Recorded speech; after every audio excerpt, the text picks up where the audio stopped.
Hey folks, it's Ben. What we're actually going to be doing a video on today will be this compressor here, which I bought at auction. I think I spent about, $20 on it.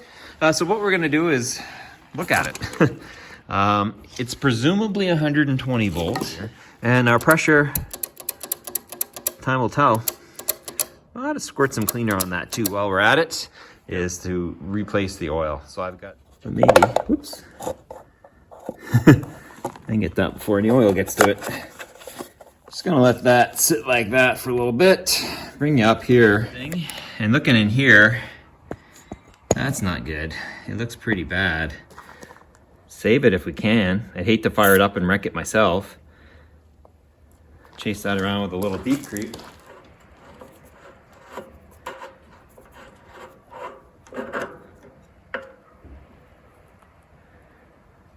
Lots of crap. So let's clean that guy out. Yeah.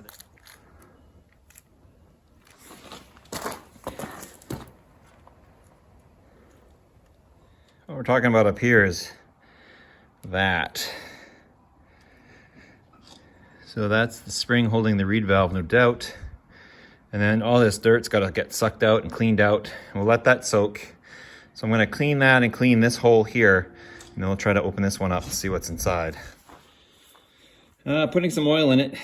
We're going to be using, this is just an SAE 30 weight, but the key here is it's a non-detergent oil. So there we have where it's right up to the fill hole. Now, this oil probably will not last that long. Well, once we get it a couple hours under its belt, not even that, we'll go ahead and change this out because we know that the oil in there was black. A little tack of the hammer there, and we did pop it free. This could be sprung, so let's be ready for that. Oh my, this is dirty. Gross. Okay, so what we have here is an assembly. We have the top piece. It has a copper ring for sealing against the top here. Then we have this threaded collar with our air ports again. And that holds in, I never thought to check the other one, this valve assembly. But that lets us see, that's our piston right there, which is a little dirty. But I could have shot oil on it, but it's all pretty slick actually. That's not too bad. With the screwdriver, gave it a little bit of a turn and it freed out, and then with some wiggling and more wiggling, it actually came all the way out. So now we can clean this assembly too as our intake. It says in on it right there. And now we can see all of our piston. So we can also clean that hot mess I made on here. So this is the intake valve. The exit valve didn't have really much on it. It was actually fairly clean. But this one is pretty bad. Just along here, you can see where there's actually now metal there. And this is all grease all the way around on all 4 ports.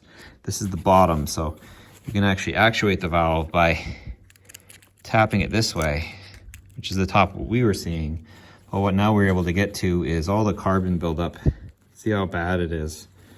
Not carbon, but grease. We saw how bad the intake was, and that was just the air coming in, right? So working on getting all that cleaned out.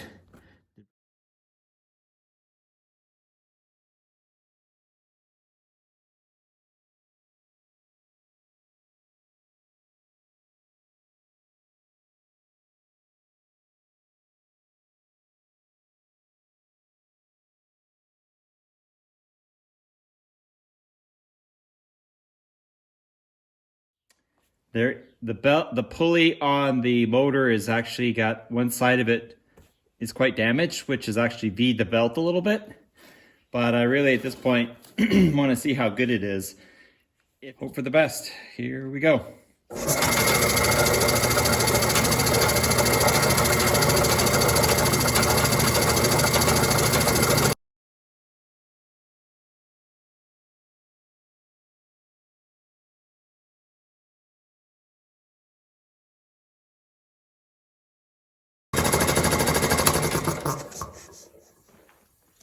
Turned itself off at what seems to be 95 psi, so that's all right. You can see where this pulley is broken.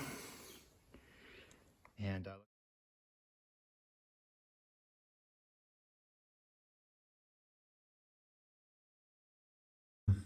$14 pulley, nice and clean Dynaline, so it's a fairly generic unit.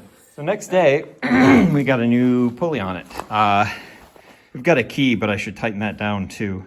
The issue is like we're now doing final alignment, is that the compressor and kind of sticks inward a little bit, and the motor, they're not lined up on the same plane. The motor's a little tilted actually. So I had to pull 2 of the bolts out so I could get enough angle on this so that the belt would be straight. Nothing a little belt alignment can't do. We tightened up the belt quite a bit, realigned it up. It's really shaky though.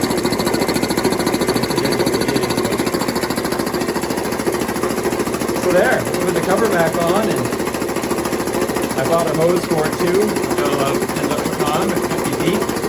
We'll have compressed air. If you have any comments or questions, feel free to leave them. Thanks for watching.